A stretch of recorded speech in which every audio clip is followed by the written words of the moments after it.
This is the Emergency Medical Minute, sponsored by Health One.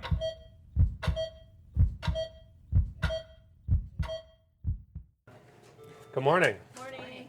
Hey, so just based on the requests list for the medical minute, I thought I would do Epistaxis 101, which was one of the requests.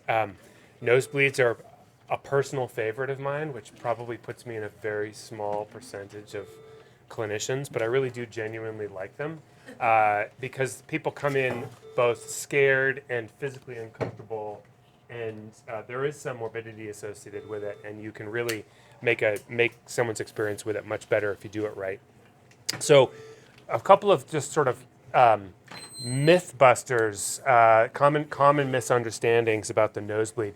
The most important action after getting a clamp on somebody, when you start to take care of them, assuming that the ABCs are attended to, that they're not in shock or anything like that, is having them blow their nose, which is a huge misunderstanding. People think that they can't do that, and in fact, you can really make people feel a lot better if you coach them through a really good nose blow. Because often what's happening is they just have this massive amount of clot that's sort of in their nostril and in the back of their oropharynx and everything like that. So you'll see what I usually do in a stable patient, just begin by getting like a couple of towels or paper towels or what have you, and having them really do a good nose blow. If they can get all that clot out, then you can get the clamp on them and talk to them a little bit. The second thing is that if you clean them up a little bit and give them a glass of water and an empty cup and have them gargle and spit and then wash their face off, all of the tension in the room goes down, 10 tension points, because the family is less freaked out and the patient is less freaked out if you just do those few little things. So I try to attend to those really early, again, assuming they're stable. So the next thing for us is to see if we can identify the source of bleeding, and I can say I can do that maybe 50% of the time, where after they've blown their nose and we've cleaned them up a little bit and they've gargled out all the clots in the back of their throat, and then I look in their nostril and I can see sometimes that little vessel kind of pumping away on their anterior septum. That's the most common site where people are going to bleed from. There's this little friable nasal mucosa there, and then right underneath it is this little plexus of blood vessels called Kesselbach's plexus, and that's where the majority of nosebleeds that we see are bleeding from. But sometimes you just can't see it, either because it stopped at that minute or there's just so much clot and blood and everything in there that you can't see anything.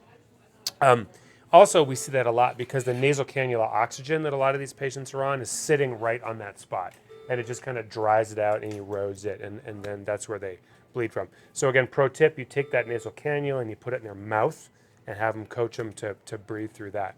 So the next thing you want to do is do some kind of topicalization.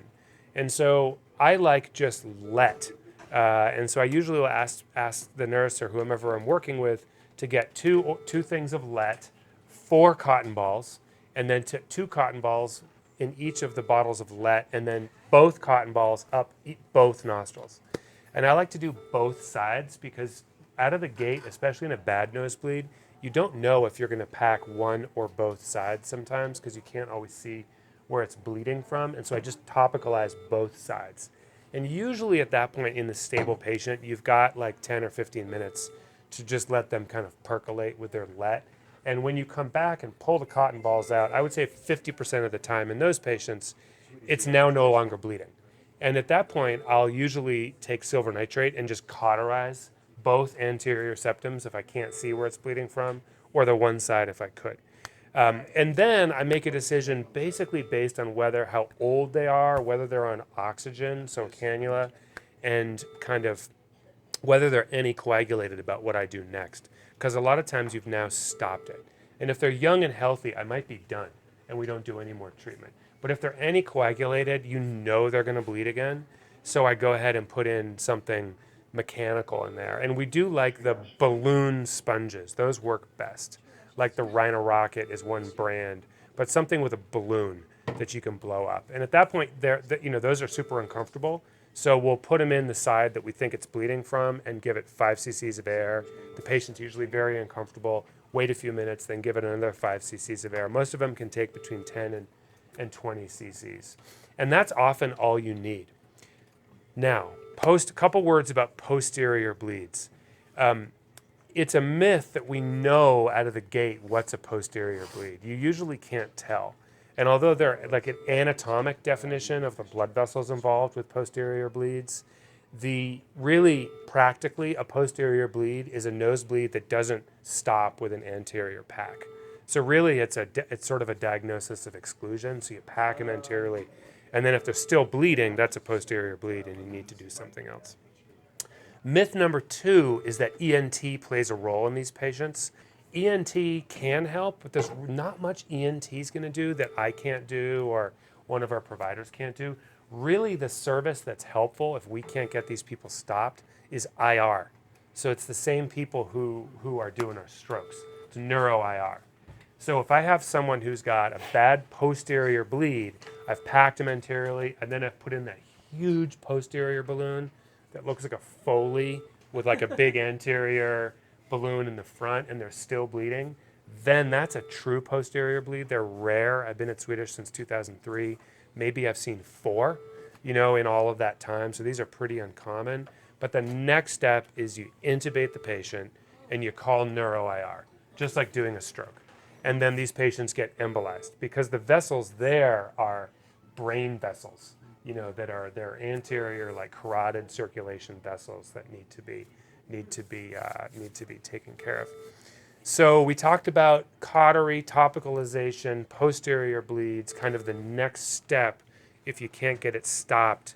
I pointedly didn't talk about the use of TXA, but that is kind of a growing thing in popularity, and I think people have done some medical minutes about it. I do use TXA, but in my practice, I kind of reserve it for the pretty minor nosebleeds who are not anticoagulated, who are not old and frail, who are not on oxygen, and who I'm going to try to send home without anything else other than just a squirt of TXA. And in my experience, that's the small selected group where that really benefits. The big bad nosebleeds, old people on Eliquis, I don't use that. So, any questions about epistaxis? To go ahead and start having them blow their nose before you even see Oh the yeah, patient? what a great question. So yeah, absolutely. If as an RN, if you want to just go ahead and have them blow their nose, get some let up in there, get them start. Absolutely, because I think that's it doesn't interfere with my ability to evaluate them at all, and it'll make them so much more comfortable. I think we would all agree that anxiety is a large component of the presentation of epistaxis, and if you can address that proactively, the whole thing goes much better. Great. So thank you. Any other questions? We are on a quest to provide the world with free medical education. Please help us out by rating us on iTunes, following us on social media, and subscribing to our newsletter at emergencymedicalminute.com.